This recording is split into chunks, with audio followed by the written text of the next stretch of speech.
Olá e bem-vindos ao Got Shell, o seu programa de segurança da informação, notícias e atualidades do universo cyber.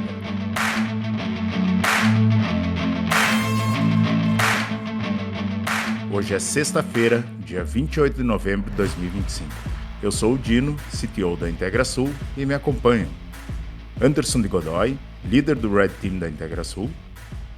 Olá, pessoal. Felipe Queradia, coordenador técnico Blue Team da IntegraSul. Opa, bom dia. Primeira vez do Felipe aqui conosco, né? Muito bem-vindo, Felipe. Obrigado. Marcelo Pacheco, CEO da IntegraSul.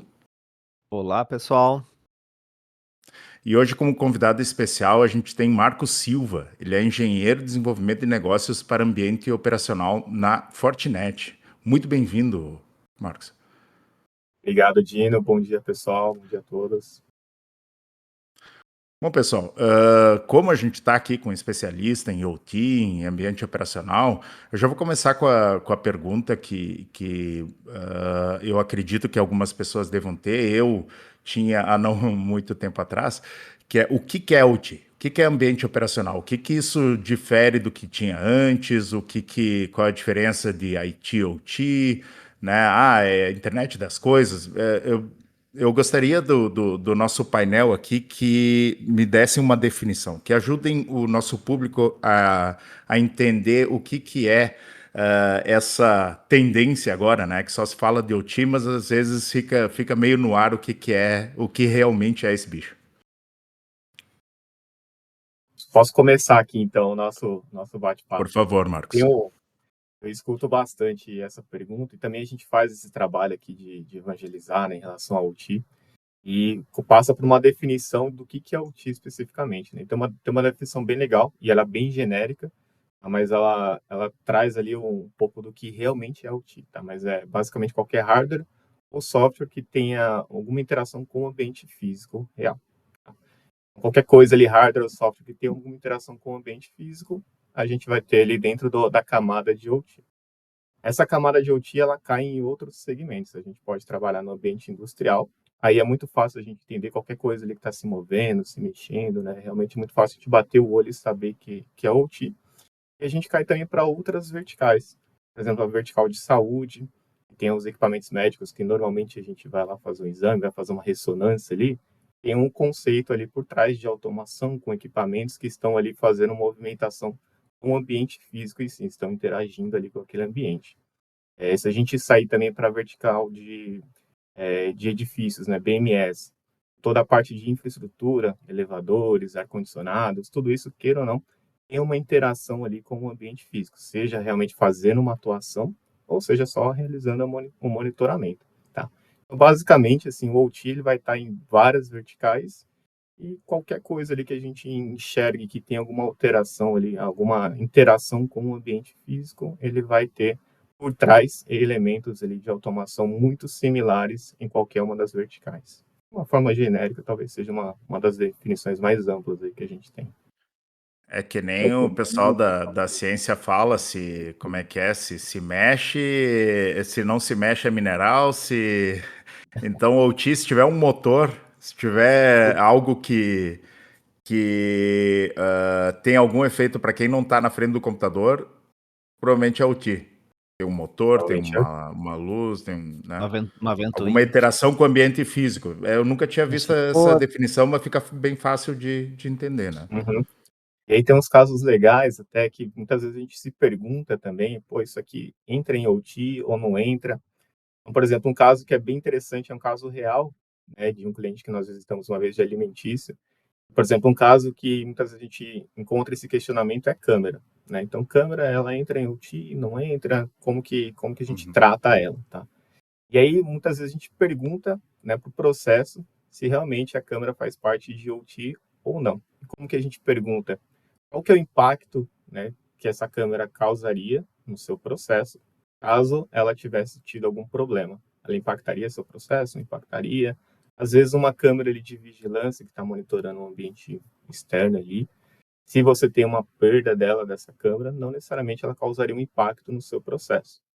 Mas nesse cliente que nós visitamos, ele ele grava toda a produção, tá? Então, se, por exemplo, você comprou ali um alimento que foi fabricado por ele, depois de um ano você encontrou alguma coisa ali que não deveria estar naquele alimento, Ah, ele livramento. consegue buscar, fazer rastreabilidade, encontrar no momento exato que foi produzido, para pegar aquela câmera ali e identificar o que aconteceu.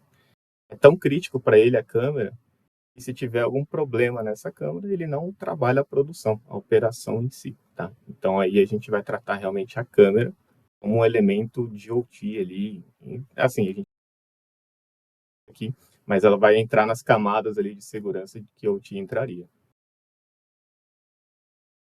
Tá, e entrando nisso, por que que eu imagino que, bom, sei lá, torno, CNC, fresa, sempre teve alguma tecnologia ou de computação envolvida na parte de manufatura, por exemplo, né? O elevador, por exemplo, sempre tinha uma placa, né, um software ali envolvido. Por que que agora isso é relevante? Então é dessa coisa da junção do IT OT, eu preciso comunicar externamente com esses equipamentos, é isso? Eu acho que tá cada vez mais visível, porque tu tem um acesso fácil a informações desses equipamentos. Acho que esse boom de IoT trouxe uma visão maior do ambiente de OT e até dos riscos do OT, né? Então, antigamente, realmente, tinha o elevador no condomínio ou a fresa na indústria ligada, fazendo alguma automação, mas sabia-se que estava fazendo alguma coisa. Mas não como e não tinha uma visibilidade, talvez um sensor, uma indicação, e não dava essa percepção que era algo conectado, algo necessário conectado. E quando surgiram, sei lá, as lâmpadas IoT, começou no público leigo, pra nós que nunca tínhamos olhado para TO, para OT como algo ligado, relacionado, essa Uhum. visão de, poxa, isso aí também está ligado com a tecnologia, também está online, também está disponível. Eu Ah, eu acho que acho um que outro também fator desculpa, importante até para Chico, pode falar. complementar, é que aumentou muito o uso de sensores dentro do ambiente industrial, até para ter telemetria de informações Uhum. de produção, questão de produção em si, né? Ou seja, tu ter indicadores e te dê uma amostra e um acompanhamento de como a produção É está isso que evoluindo. ficou Então, denominado como isso indústria 4.0? é, Isso. surgiu essa onda aí da indústria 4.0, exatamente, começou a se colocar sensores, esses sensores começaram a ter que se comunicar com o ambiente de TI, né, porque querendo ou não, nós temos lá uma ordem de produção, que sai da TI, do RP, vai para a produção lá, que tem um sensor que já monitora o andamento daquela ordem de produção para ter um acompanhamento, se o cliente for lá e pedir, ó, como é que tá a produção lá do meu sapato, que seja. Olha, ele tá lá na máquina 5 que em 30, 20 dias está pronto, por exemplo. Tudo isso são sensores que vão mandando informações e se comunicando com o ambiente de TI. Eu acho que é ali que veio o grande ponto, porque todo mundo enxergava OT, eu tô falando muito na indústria, né? Mas aquela coisa isolada que tá lá, aquela máquina que o torneiro tá lá fazendo a peça e a vida segue. Não, hoje essa vida já não segue tão simples assim, né? Tem muita automação e veio para esse mundo que basicamente o operador, ele é o cara que vai lá. Outro dia até eu estava visitando uma linha de produção de uma empresa, e um cliente nosso aí.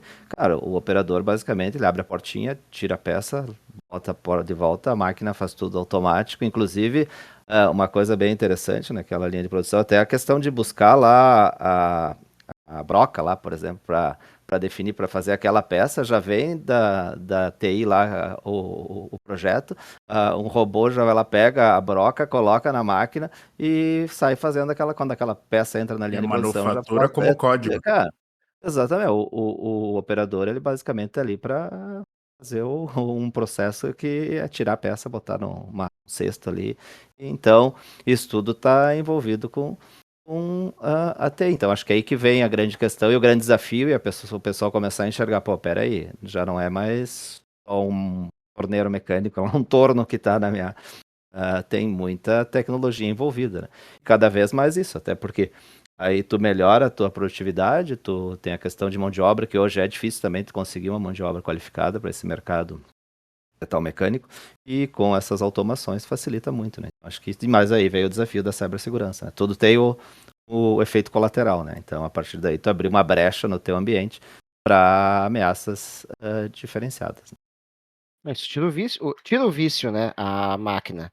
Tu ter o sensor identificando se o produto ficou bem torneado, ou bem produzido, sem rebarbas, ou até essa produção sem rebarbas, é algo que talvez a pessoa olhasse.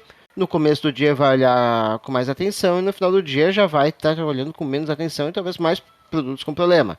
Hoje, com sensores, teoricamente todos os produtos saem igual, não importa que hora do dia esteja acontecendo a produção, né? É o Aí, consumo da informação, né? Tudo foi. A informação cresceu exponencialmente. E aí, consumir essa informação e ter essas métricas, eu acho que é o que o pessoal começou a inserir dentro desse conjunto de operações aí no OT. aí, É tu conseguir ter a informação para ter métrica, para conseguir depois reduzir, melhorar, produzir mais e assim por diante. eu acho que o Marcos colocou muito bem que dentro do processo, qual é que é, por exemplo, voltando ao caso lá do sensor lá, o que pega a broca, botar na máquina, qual é o impacto que dá se aquele cara parar? Para a produção. E aí, parar a produção, o impacto financeiro é extremamente alto. Então, aí vem também um outro ponto que a preocupação com cibersegurança nesse segmento, ele tá começando a crescer, porque ele impacta diretamente na produtividade, né? É a mesma coisa que o cara lá ficou sem luz lá 5 dias a empresa, não consegue mais nas máquinas, parou, não entrega mais pedido, então gera um impacto muito grande. Tá, isso Isso, me na levanta verdade, uma. Pode falar. quer comentar? Eu vejo que isso, claro, tu tem um impacto direto ali na produção, quando é um caso assim, mas tem questões para tudo ali, para todos os segmentos, eu digo. Sim. Por exemplo, qual que é o impacto de um hospital onde tu tem os laudos médicos salvos e alguém tem um acesso? Aí virando para o lado de segurança mesmo, né? Onde tu tem informações pessoais de um cliente, um usuário específico, ou não ter o acesso àquelas informações, tá? Então, tipo, também Ou não modificar é o só resultado para de um produção. exame, modificar o resultado do Isso, exame, porque se for analisar hoje também, modificar. Uhum. indo para o lado da saúde, é a mesma ideia, ou seja, o equipamento de tomografia lá, ele está conectado ao sistema do hospital, que manda a informação de TI para essa parte operacional, e então, só que aí é ali que eu acho que o Anderson também colocou nesse sentido, ali tu está lidando com vidas, né? Então, daqui a pouco mudar o resultado do exame ou algo nesse sentido, ou vazar informações de exames, tem um impacto com dados muito sensíveis, né? Mas Mas hoje a também gente tem na agricultura também, também, basicamente tudo é Sim, não movido tem a área que não. sensores e informações, né?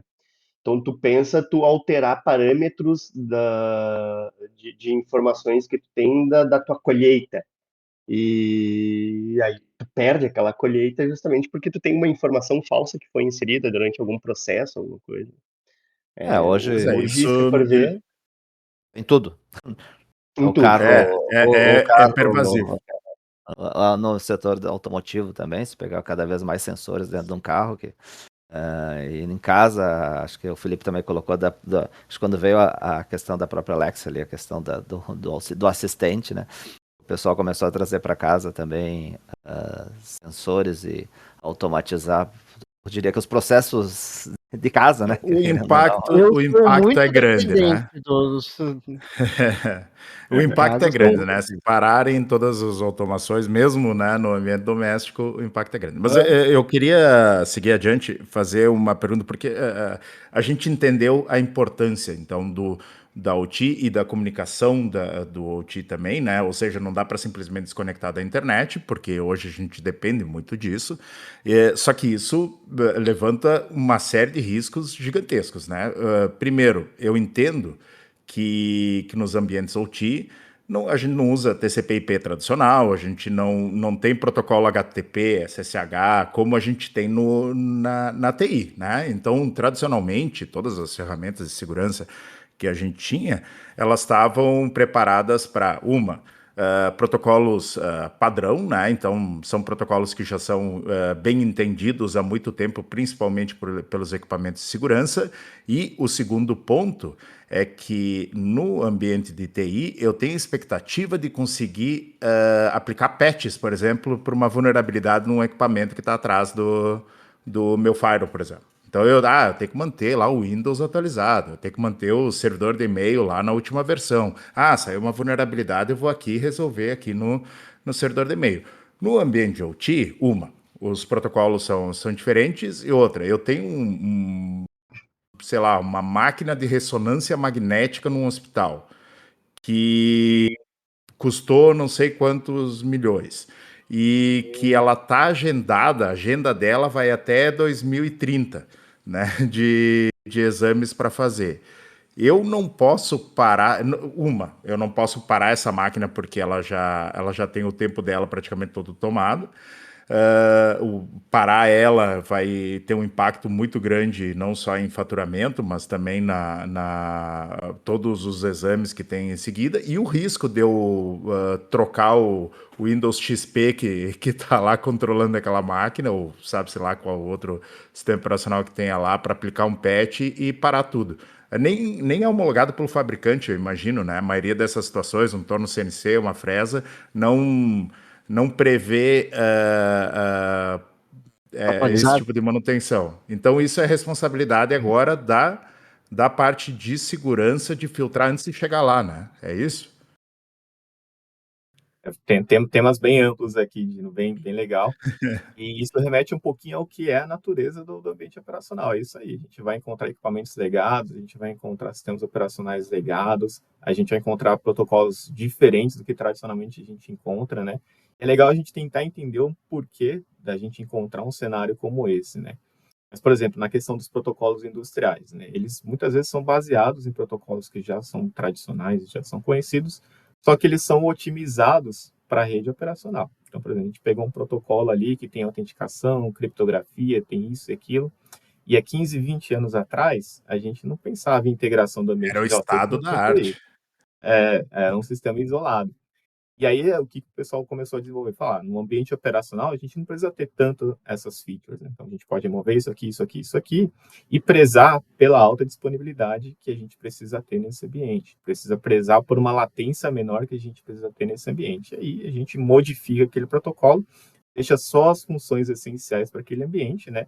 E muitas vezes isso acabou sacrificando toda a parte de segurança que tinha nos protocolos, né? Então, é muito comum a gente entrar no ambiente de OT, ver novos protocolos muito importantes, né? Eles fazem muito bem a função deles, mas não tem, né, segurança ali por padrão, tá? Isso também Nunca já foi mudou, já objetivo. evoluiu. Nunca foi o objetivo. Hoje a gente tem já tecnologias que têm já recursos de segurança também. Aí a questão de adoção é um outro tema, mas tecnologicamente a gente já possui, tá? E a questão dos sistemas operacionais legados, né, os ativos legados no ambiente operacional é muito em função do ciclo de vida, né? Então, realmente são equipamentos, quando o ambiente operacional, os times de engenharia vão comprar um equipamento, eles não compram um Windows, não compram uma máquina ali. Eles vão comprar uma máquina de fabricar pão, uma máquina de fazer ressonância magnética, né? E aquele conjunto ele já vem ali entregue pelo fabricante como um kit completo, né? E aí o que vem ali dentro, muitas vezes você tem que aceitar, porque o fabricante ele é o que detém ali toda a tecnologia, todo o know-how, e assim, muitas vezes não te permite muitas mudanças, tá? Então, e aí é um equipamento que dura bastante tempo, tá? Então, realmente ele foi feito ali para durar 10, 15, 20 anos, né? E a gente sabe que a tecnologia evolui, mas enquanto esses equipamentos estão performando, estão funcionando muito bem, dificilmente a gente vai trocar eles, tá? Então, é uma questão da gente entender o que existe nesse ambiente, respeitar essa natureza, porque muitas vezes para você trocar um sistema operacional, às vezes tem que trocar toda a máquina, tá? Então, dificilmente você vai conseguir trocar um equipamento só e manter a operação como ela tem que estar. Então, não faz sentido você trocar uma máquina que está operando bem, performando bem, tá? E aí é que fica legal as coisas, a gente faz cibersegurança, né, respeitando essas características, né, criando estratégias respeitando essas características. E aonde que entra a O parte de investimento, até só segurança? para. Pode falar, Pacheco. Não, eu só ia falar que é diferente acho que ficou colocado muito bem na TI, às vezes é o custo de tu, vamos supor, eu tenho um sistema legado lá e atualizar, ele é totalmente factível, né? Daqui a pouco tem que comprar um computador novo lá, no Não só máximo, factível, como é esperado. Tu né? já Mas sabe que vai ter mas financeiramente ele é, mas na parte de OT, ali a parte industrial, cara, nós estamos falando de máquinas de milhões. Então, o cara ir lá trocar uma máquina, você pensa no que negócio, né? funciona Chegar, 24 que horas por dia. funciona 24 horas, entrega a peça perfeitamente do modo que quer. Não, agora tu tem que comprar uma máquina nova porque o teu Windows 7 não tem mais atualização. Isso tem que, como o Marcos falou, tem que viver nessa peculiaridade. Isso não vai mudar porque o cara não vai. Agora eu vou comprar um modelo novo. Saiu um modelo novo que vem com o Windows atualizado. Não, não, não. O Windows no meio do processo ali, ele representa quase nada no custo do equipamento, né? O ciclo Então de vida é bem diferente. a visão é totalmente diferente. Exatamente. O ciclo de vida de uma máquina, o cara não vai comprar uma máquina de 5 milhões para durar 1 ano, 2 anos, 5 anos. É para muitos 40 anos anos, pelo menos. Exatamente. Então, ele Enquanto pensa. equipamentos de TI a gente projeta 5 anos, né? Isso, Isso aí. exatamente. Então, é uma visão E, totalmente diferente, né? e o impressionante, assim, é que elas funcionam, viu?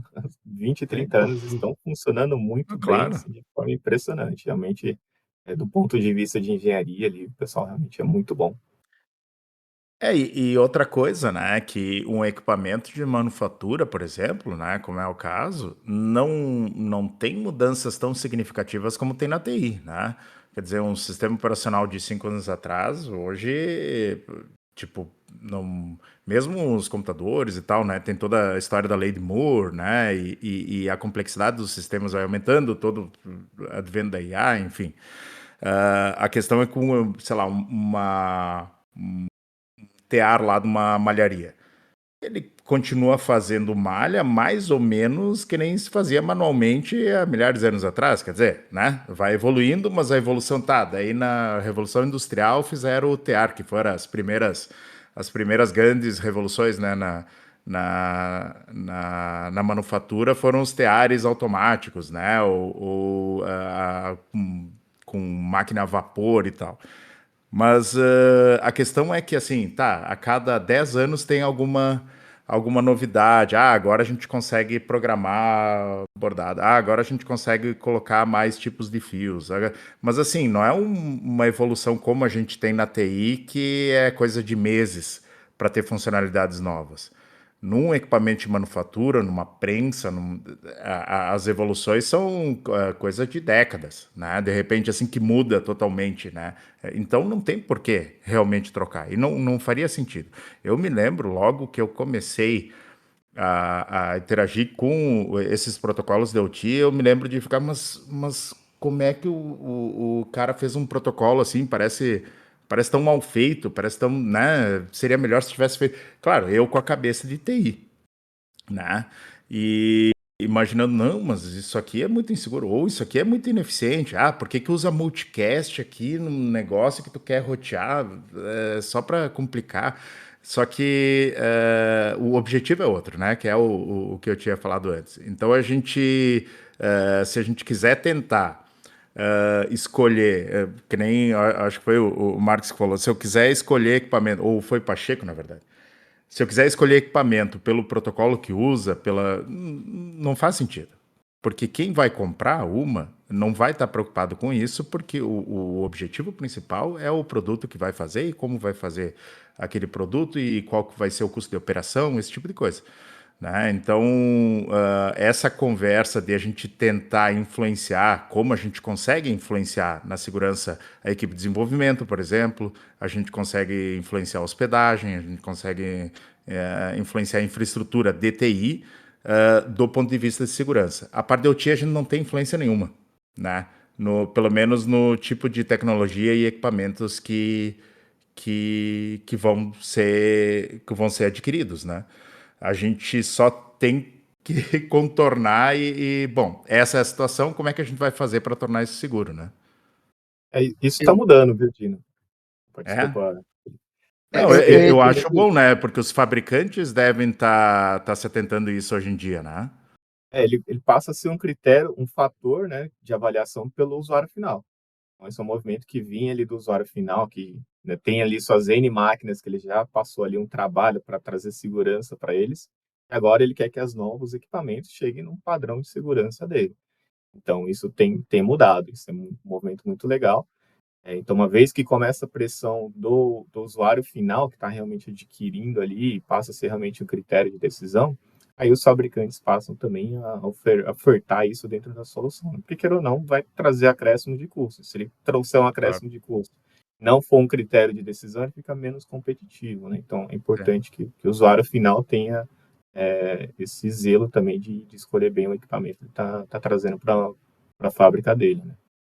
Sim, mas Acho que até um mesmo outro. assim, como o tempo de vida desses equipamentos é muito grande, é um processo que vai demorar muito, né? E provavelmente sempre vem atrás da tecnologia, né? Porque, vai entrar no projeto agora, que daqui a 5 anos vai ser adquirido e já está com a tecnologia de 5 anos atrás, né? É que é uma cadeia de cobrança, como eu diria, porque o que acontece? Hoje também o cliente daquele cara que faz a peça lá, ele cobra dele segurança, porque se o processo daquele, vamos supor, o sistemista, né, vamos botar, parar, para a produção lá, vamos pensar uma montadora. Cara, se parar de produzir sei lá, o eixo dianteiro do carro, parou a produção da fábrica lá. Então imagina que esse sistemista foi atacado, tá com a máquina lá, o processo todo parado, o cara lá não consegue. Então vai vindo essa pressão para o cara que faz, o cara vai pressionar daqui a pouco o fabricante das máquinas, até porque vai ter algumas exigências de segurança que vai ter que ser atendida para poder fornecer para aquele cliente. Então acho que isso vai levar um tempo, mas eu vejo que o mercado já está realmente enxergando essa necessidade. Com É. certeza De o cara repente não. até por compliance, né? Exatamente, isso não, como eu falei, não é aquela coisa que o cara vai pegar aquela máquina lá de 5 milhões que ele comprou há 10 anos atrás, vai jogar fora e vai agora vou comprar uma nova.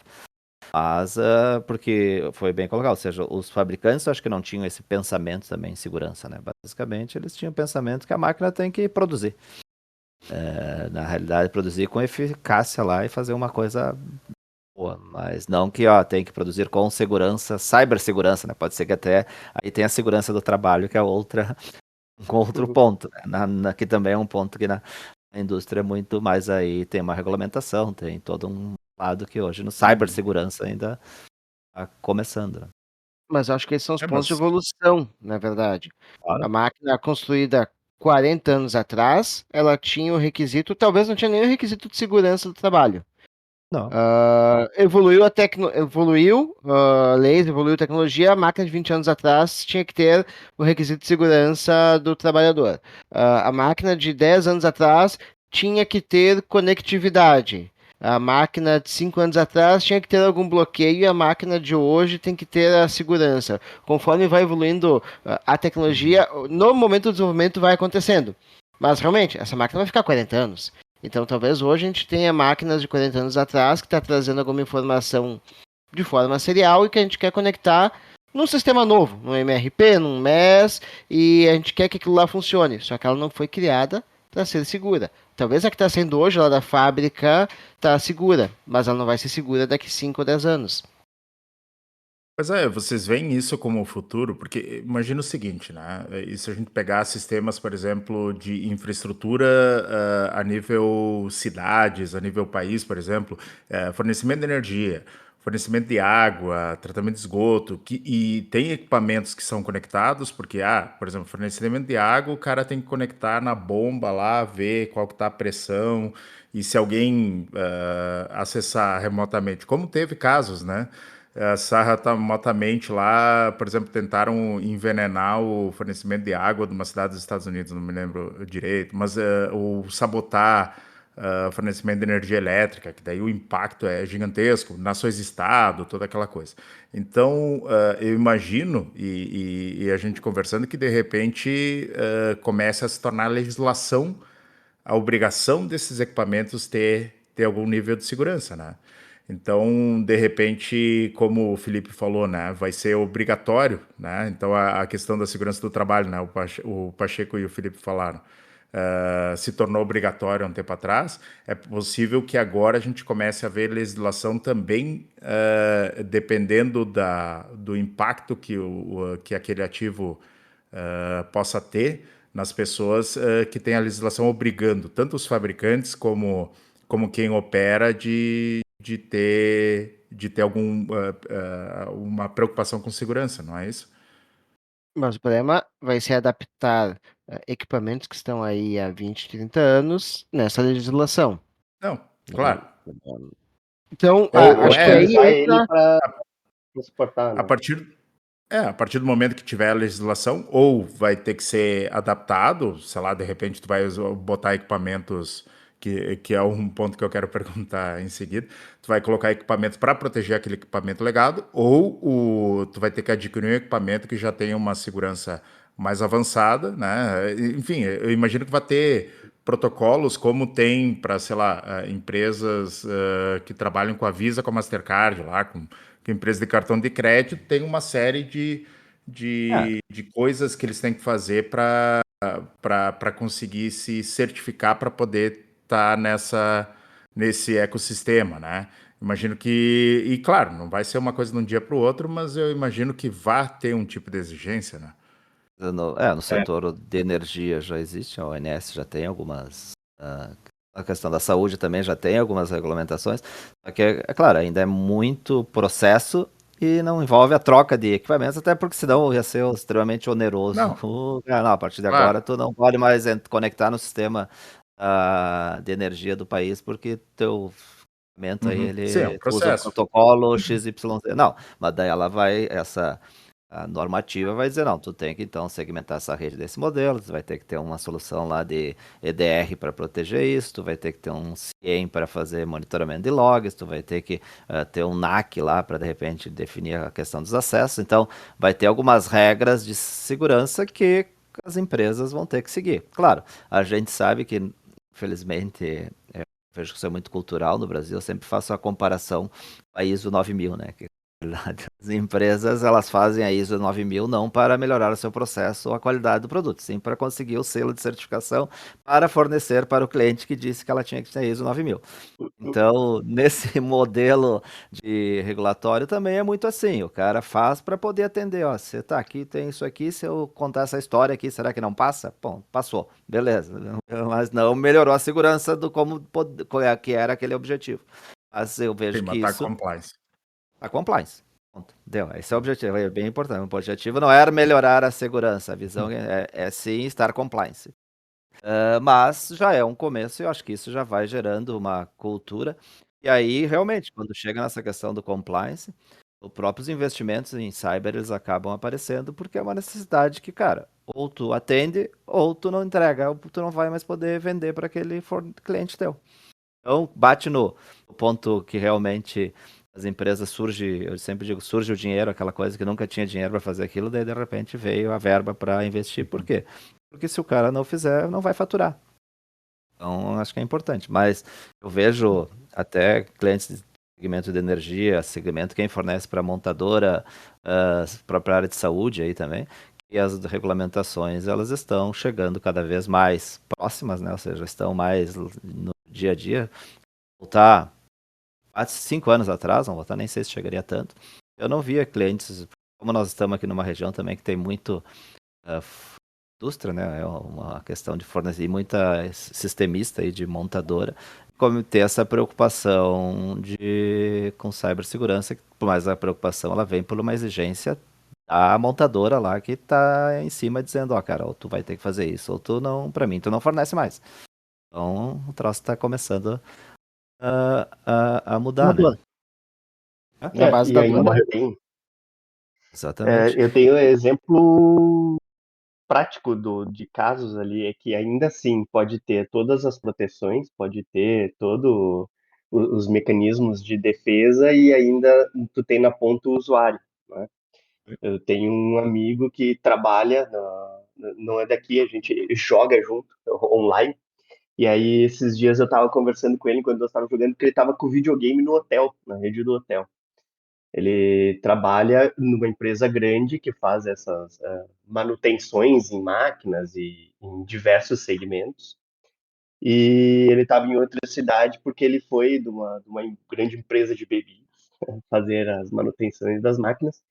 E aí ele comentou que ele estava ali no hotel e aí ele estava vendo a quantidade de produções naquele momento.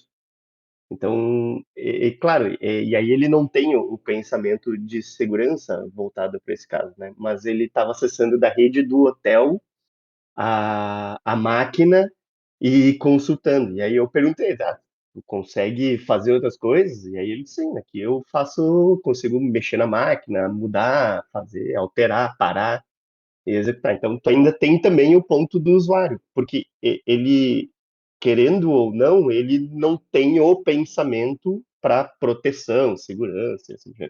Então, lá na máquina, pode ter todas as proteções adequadas, os caras estão seguindo compliance, o cara está fazendo, mas o usuário em si, que ainda tem o acesso externo lá, né, não vai ter aquele pensamento. E aí, ali tu entra numa questão que tu pode fazer o que tu quiser, só fazendo interceptação dos acessos dele ali, e aí tu estaria legitimamente acessando, né, com o usuário com permissões, e É, fazer um estrago bem, bem legal.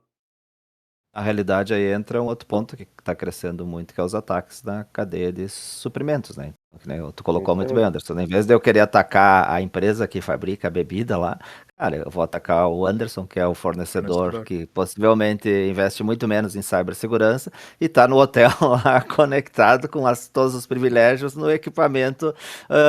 Então eu não vou precisar passar por todo aquele processo de pegar credenciais. Cara, lá pro Anderson, do Anderson já tem acesso total ao equipamento e tá feito.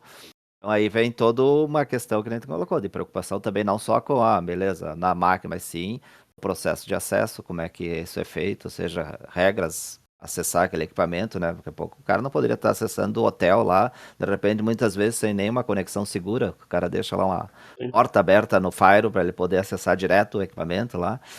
Uhum. Então, esses são os grandes desafios também. Tá, Dentro do ambiente operacional, né? Desculpa, Gino. Uma das principais ameaças é a ameaça interna, né? Aquela pessoa que realmente tem acesso ali ao ambiente operacional, tem acesso aos equipamentos de automação, os PLCs ali que desempenham funcionalidades críticas, não necessariamente estão realmente buscando fazer alguma coisa de errado. Estão ali com as mais boas intenções, mas por um descuido, ou por um acaso, acabam realmente causando um incidente cibernético, porque é uma rede muito sensível. Então, às vezes, você conectar o seu computador num switch ali da rede operacional, que normalmente é um broadcast, todo mundo se comunica, é uma única rede ali, não tem umas segmentações por VLAN. Já peguei casos onde o cara conectou ali com o mesmo endereço de IP, já foi o suficiente para causar um grande problema ali. Às vezes o cara conectou alguma coisa na rede, começou a gerar novos broadcasts ali na rede, causar uma parada na rede, uma interrupção em toda a rede de processo, tá? Então, a conscientização das pessoas é um dos principais pilares também quando a gente pensa de cibersegurança para a OT. Realmente trazer esse nível de conscientização para as pessoas que estão ali no dia a dia, na operação, têm manuseado esses equipamentos, né, elas também precisam estar cientes dos riscos dos incidentes cibernéticos que podem acontecer nesse ambiente.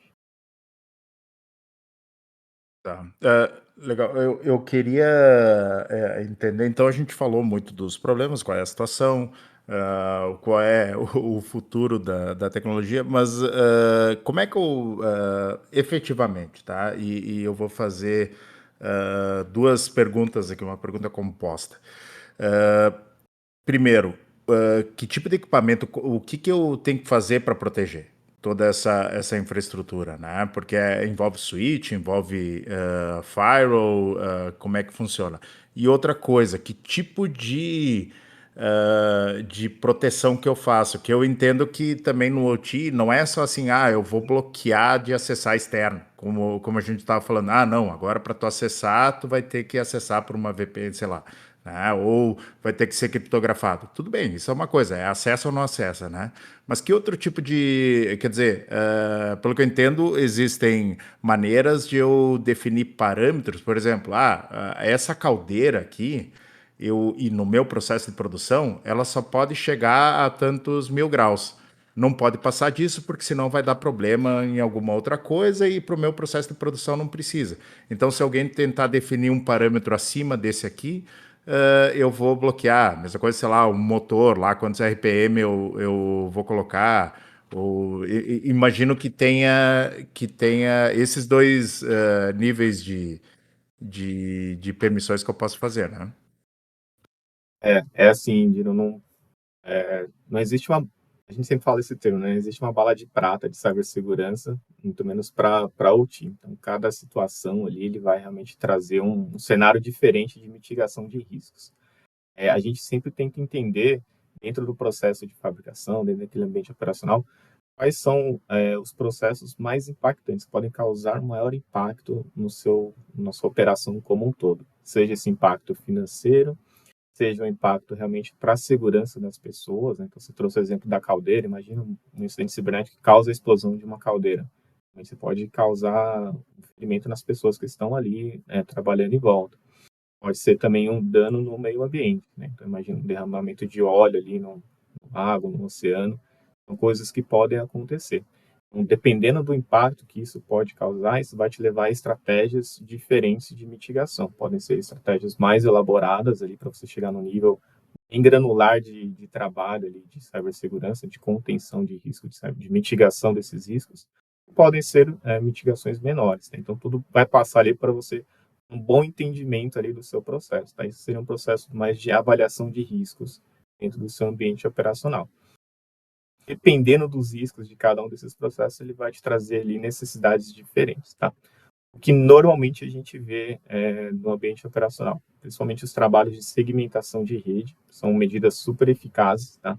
Para a gente trabalhar. Então, é muito comum a gente ver uma rede flat, a parte corporativa com a rede de automação. A rede corporativa está conectando também ali um CLP, um EHM, equipamentos ali que são realmente críticos para o processo, tá? Então, você imagina uma indisponibilidade na rede de TI que vai afetar ali o seu processo operacional, tá? Então, casos de segmentação de rede, a gente vê bastante como um dos principais pontos ali de trabalho para melhorar a segmentação. E aí, entrando dentro do ambiente operacional, toda a parte de controle de identidade, de quais são as pessoas que estão acessando de fora, né, o seu ambiente operacional. Talvez sejam os principais casos que eu vejo, mas assim, tudo realmente passa por você fazer uma avaliação inicial do seu ambiente, ver quais são os processos mais críticos, e aí isso vai te gerar ações para você mitigar esses riscos, tá? Eu acho que até esse assessment, até para tu, às vezes não tem visibilidade de tudo que tu tem conectado no ambiente de OT, né? Porque como é uma coisa muito ampla, né? Ou seja, às vezes o cara alguém comprou uma máquina lá, conectou, ninguém tá sabendo nem que o cara conectou na internet e aí a porta aberta é uma ameaça, né? Então acho que essa questão também de fazer essa visibilidade aí, ela é muito importante para poder saber onde que a estratégia também tu vai utilizar para proteger, né?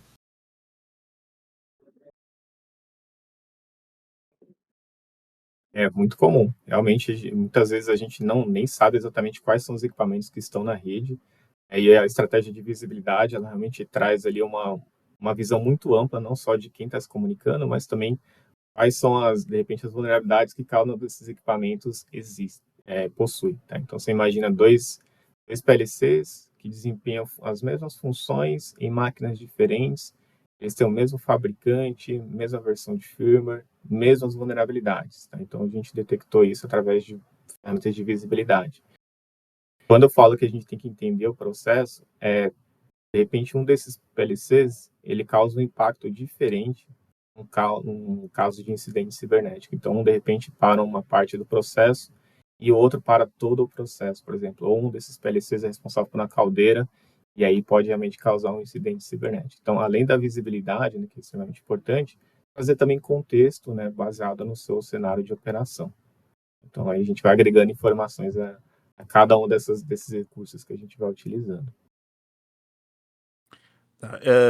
Para encerrar aqui, eu imagino que um dos grandes desafios para as empresas e eu acho que muita das pessoas que estão nos ouvindo, é como é que tu convence a investir em OT? Porque, né, sempre funcionou, né? Tava ali, sempre funcionou. Como é que eu justifico o investimento? Como é que eu... porque eu imagino que esse seja um dos grandes desafios, principalmente para o profissional de TI, para o profissional de segurança das empresas, de justificar um investimento em segurança de OT, né? Para E, colaborar aí um pouco. e vai lá, Pacheco. Eu acho que o primeiro ponto, acho que quando tu tem a visibilidade dos processos mapeados, tu entende o impacto e como não só o TI, né, tudo tu tem que pensar no negócio, ou seja, tem que entender que quanto custaria a parada de uma linha de produção a nível transformar em financeiro. Eu acho que um outro ponto, eu acho que quando nós fizemos Security Day ali até, eu ouvi de muitos clientes no sentido, quando teve a apresentação prática ali de como, qual é os ataques que poderiam ocorrer dentro de um ambiente operacional, a maioria realmente não tem dessa noção do que pode ser feito. Tá? Acho que esse é o primeiro passo, é criar essa cultura, não é na TI, né? Isso é lá a cultura lá no ambiente de OT, as pessoas que trabalham no OT, o que realmente pode acontecer num ataque cibernético. No momento que eles começam a ter essa cultura e começam a linkar, ok, esse ataque é esse PLC aqui, parar uma hora eu perco 10 milhões de reais. Isso quando chega para um nível de gestão mesmo, ou seja, nível de quem paga a conta, né? Eles começam a botar no papel e analisar o risco. Quando tu analisa o risco, beleza, ok, eu não vou investir em cibersegurança, se eu perder 10 milhões, eu perdi, eu aceitei o risco. Não, eu vou ter que investir daqui a pouco 1 milhão em cibersegurança para reduzir 50% a probabilidade de eu perder 10 milhões. Bom, já está valendo a pena eu pensar em fazer esse investimento. Então, acho que como qualquer investimento em cibersegurança hoje, tem que transformar em custo financeiro. Tá? Ou seja, qual é o custo financeiro, o impacto que vai ter a organização, porque se tu levar simplesmente, nós precisamos investir, porque eu ouvi falar aí que em cibersegurança e OT agora tá na moda. O cara vai responder o que tu falou, Dino. Pô, mas tenho 50 anos essa empresa aqui, sempre funcionou assim, e no que tá me dizendo que agora eu tenho que gastar 1 milhão que seja em cibersegurança. Então tu tem que dizer, não, pera aí, existe esse tipo, isso aqui acontece, pode parar mesmo a máquina? Pode parar. Vamos mostrar aqui como é que pode parar. Então significa que eu vou perder 10 milhões se ficar uma hora parada? Sim, vai perder 10 milhões. Então se eu investir 1 milhão, eu diminuo 50% a probabilidade disso acontecer? Diminui. Então, entendeu? Acho que esse é o caminho, meu ponto de vista.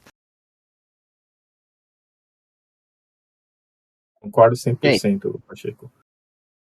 Desculpa, acho que Felipe. o grande desafio realmente é convencer o cara da operação, né? O cara responsável da operação, ele não tá muito olhando, ou nada, olhando pro lado do ataque externo. Ele é responsável por manter aquela máquina funcionando e sem nenhuma resistência de outros fatores. Então, tu vai botar um equipamento teu aí e vai deixar o meu sistema mais lento. Tu vai botar um equipamento teu, se ele parar, para a minha produção, eu que sou responsável. É esse cara que nós temos que conseguir conquistar, mostrar para eles os verdadeiros riscos, o que pode parar se ele não agir. Então, acho que é o principal frente aí para a gente conseguir ter sucesso na implantação de uma segurança nessa rede. Eu vejo que a gente tem que traduzir tudo isso em um risco para o negócio, como o Marcelo trouxe ali, né? Então, um incidente cibernético ele pode causar, como a gente comentou aqui também, pode causar uma parada na produção, mas ele pode levar também ao dano a uma pessoa física, realmente. Pode causar uma morte, pode causar um dano ali nas pessoas, podem ser danos no meio ambiente. Então, isso tem que ser traduzido em um risco para o negócio. De uma forma que a gente consiga engajar a alta gestão e até a partir de C-level realmente da empresa, para entender que ali a gente também precisa colocar medidas mitigatórias para manter a resiliência da operação. Né? Então, isso tem que ser realmente tratado como um risco do negócio. Eu E às até vezes não eu é. Ó, todo mundo tem opinião agora. Primeiro o Anderson. Eu, Vai lá. eu concordo Então, até com o Marcos, porque a gente recentemente a gente começou a ver muito sobre modelagem de ameaças para negócio quando a gente está fazendo pentest, principalmente.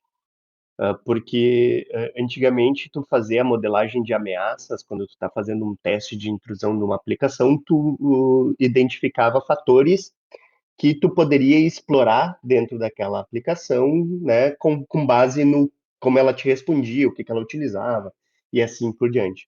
Só que quando tu faz a modelagem de ameaças baseada em negócio, a vulnerabilidade que tu identificar, tu vai conseguir transpor de maneira clara para um C-level da vida, né? Porque não adianta tu chegar lá e dizer assim, ah, tem a vulnerabilidade na aplicação que é um XSS. Aí o cara vai dizer assim, tá, e aí? Aí eu consigo fazer abrir um pop-up na telinha ali quando o cara executa, entendeu? Aí. Para ele isso daí nada vai ser a mesma coisa. Agora, assim, não, eu tenho uma vulnerabilidade de XSS que quando o usuário acessa o link, eu consigo acessar e roubar as informações da tua base de clientes. Aí o cara, não, peraí, a minha base de clientes é importante para mim e isso pode ser um problema. Então, ele vai conseguir identificar que aquela vulnerabilidade para o negócio é realmente preocupante. Então, eu acho que trazer essa visão, fazer a modelagem de ameaças para o negócio. Então, olha só, se acontecer esse tipo de ataque para o teu ambiente de IoT, tu tem esses riscos que podem acontecer. Tu pode ter risco pessoal de vida, de alguém ser prejudicado, tu pode ter risco financeiro, tu pode ter parada, né? E assim fica mais claro para ele a necessidade de investir naquela proteção ou fazer a execução. Então, acho que é mais É, nesse caminho também. u uma coisa que eu percebo que as pessoas às vezes demora para trazer para a própria realidade, é que: "Ah, não, vai ser um atacante lá da internet, o hacker de capuz que vai me atacar", aquela figura mítica ali, né. E geralmente, assim, eu acho que foi o Marx que falou que é o cara interno, né? Pode ser o próprio funcionário insatisfeito que vai querer sabotar alguma coisa, ou pode ser por erro humano mesmo, né? O cara vai lá e faz uma operação sem querer que de repente para tudo, né? De repente né, para a internet do mundo inteiro. Não, isso é outra coisa. o famoso opa, Ops, né? Então, se tu parametrizar o que pode e não pode ser feito, então tu consegue evitar, inclusive, isso, né? Tu vai ter, né, alguns freios ali para mesmo erro humano, mesmo, como é que eu posso dizer, ingerência, alguém causar um problema. Pode ser o meu concorrente que de repente queira fazer alguma coisa para sabotar minha. Enfim, né? A questão é que mostrar para as pessoas que o ataque não necessariamente vai ser daquele cara que o pessoal imagina. Eu acho que caiu um pouquinho esse estereótipo do hacker, que é o cara mágico que a gente não sabe como é que ele faz, que ele invade tudo. Não, isso aí, o cara é hacker, eu vou cuidar aqui porque ele vai invadir. Não, geralmente é o cara, ele não precisa ser um gênio. Não, é o cara da produção lá que tu demitiu ele, esqueceu de tirar os acessos e ele foi lá e mandou a centrífuga sair de giro, né? Não é muito mais próximo do que a gente imagina, né? E trazer isso para a realidade com exemplos, com situações, eu acho que pode facilitar também, né? Cenários, né? E esse é um ponto que eu reforço muito é converter o risco, acho que o Anderson falou muito bem, hoje tu tem que, risco do negócio, né? Tem que estar linkado ao negócio, não tá. E outra é que transformar isso em tudo é financeiro, né? Na realidade, se for ver, mesmo que seja um problema de acidente de trabalho ou outro, ele vai gerar um risco financeiro, porque vai ter uma indenização, vai ter... Para quem está pagando a conta, ele enxerga dinheiro. Quanto que eu... Porque se a gente botar até no nosso... Qualquer investimento que tu vai fazer, vai entender se o custo-benefício, ou seja, aquilo realmente vai te dar um retorno e entender se aquilo vale... É que nem seguro de carro, né? Ó, se eu não fizer o seguro, eu tenho o risco de gastar daqui a pouco com um carro novo por ano, se tiver uma perda total. Mas ok, de repente eu analiso que vale a pena eu ficar guardando o dinheiro lá e não fazer o seguro. É um risco que eu assumi. Se eu tiver o seguro, eu diminuo esse risco. Então, tudo tá linkado muito à questão financeira. Acho que o pensamento tem que ser voltado a risco para o negócio. O próprio, que nem o Anderson colocou muito bem também, muitas vezes a gente faz aquela exploração que o cara achou lindo, maravilhoso, explorei. Cara, mas essa máquina aqui para mim, se ela ficar parada, eu não perco nada, ou seja, não tem a minha produção, ela produz lá uma peça para um cliente meu lá de 20 anos atrás, que ele comprava 10 peças. Fez todo. Não, mas se essa outra que parar, aí sim é um problema, então tem que focar naquela, né? Então, o esforço tem que ser realmente entender, naquilo né, que... Exatamente, entender o que faz sentido. Empresa. É um ponto interessante. Dá para focar a segurança onde realmente o ideal seria por completo. Mas a gente pode começar por um pedaço da fábrica, por um pedaço do ambiente, por um equipamento que seja. Dá para fazer isso e não é difícil. E vamos lá. Um investimento de segurança em TO, em OT, é muito baixo frente ao custo do equipamento e o custo parado. Acho que é algo bem fácil de conseguir mensurar, né? Um custo parado, um custo de um equipamento contra um custo de um equipamento de proteção. Então, é mais realmente a gente convencer que existe o risco, convencer que vamos ajudar e não atrapalhar com o equipamento no meio para conseguir ir aplicando segurança dentro dos ambientes. Então tá, pessoal. Mais alguma colocação? Acho que Então tá, cada vez pessoal. mais veremos a UT como no nosso dia a dia, cada dia mais.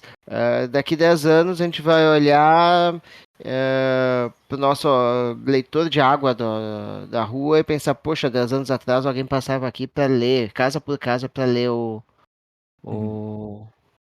quanto eu consumia. Agora é tudo automático. Como é que faziam isso 10 anos atrás, gente? Então ali mostra a evolução, mostra que a UT está presente no dia a dia das pessoas, né?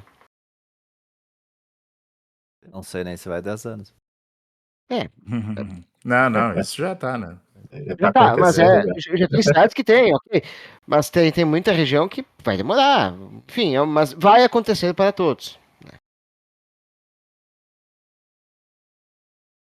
Isso aí. Bom, pessoal, eu queria primeiro agradecer muito o Marcos disponibilizar o tempo dele e foi muito legal o papo. Eu espero que no futuro a gente possa fazer de novo esse bate-papo, aprofundar, né? Se o pessoal mandar perguntas, mandar dúvidas aí também, a gente pode de repente fazer mais uma edição especial de OT, até porque, como o Felipe falou, é uma área muito relevante agora da segurança da informação, né? Coisa que praticamente não era abordado 5 anos atrás, hoje em dia é extremamente relevante. Tá? Então, muito obrigado, Marcos, e a todos os participantes aqui do painel por despender esse tempo aí para compartilhar um pouquinho desse conhecimento. Tá? Então, Obrigado aí, pessoal da Integração, pelo convite. O tema é bem amplo, né? Tem bastante coisa aí, bastante coisa para falar, mas acho que já deu uma boa introdução aí para quem está nos assistindo, né? Legal. Então tá, por hoje é só, pessoal. Nos sigam pelo got_shell em todas as redes sociais ou pelo e-mail got_shell@integração.com.br. Abraços e até a próxima. Até, pessoal. Tchau, tchau.